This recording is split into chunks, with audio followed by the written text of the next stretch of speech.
How to calculate inherited IRA RMDs with life tables.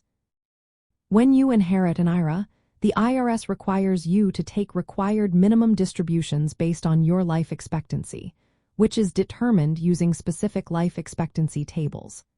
The main table used for inherited IRAs is the single life expectancy table. First, you need to identify whether you are a non-spouse beneficiary or a surviving spouse. If you are a non-spouse, you will use the single life expectancy table unless the 10-year rule applies, which means you must fully distribute the account within 10 years without annual RMDs. If you are a surviving spouse and choose to treat the IRA as your own, you would use the uniform lifetime table instead. But if you are a surviving spouse who does not treat the IRA as your own, you will still use the single life expectancy table, and you will need to recalculate your life expectancy each year. Next, find your age in the year after the IRA owner's death on the single life expectancy table. The number listed is your initial life expectancy factor. For example, if you are 57 years old, your factor might be about 29.8 years. To calculate your first year's RMD, divide the IRA's balance as of December 31 of the previous year by this factor. So if the IRA balance was $100,000 and your factor is 29.8, your RMD would be approximately $3,356.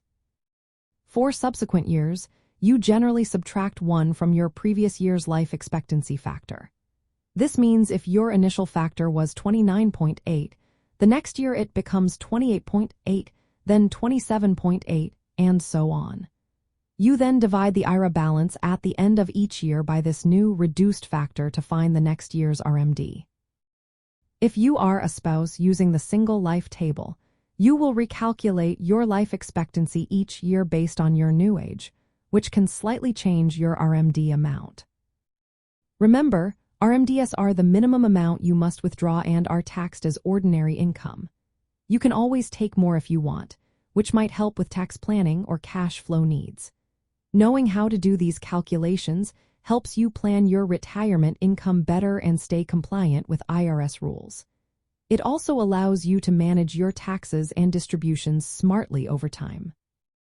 In summary, to find your inherited IRA RMDs using life tables, you start with your age after the IRA owner's death, find your initial life expectancy factor from the single life expectancy table, and divide your account balance by that number.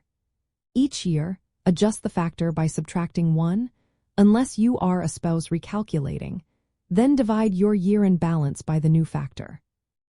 This process keeps your distributions on track and ensures you meet IRS requirements while making the most of your retirement funds.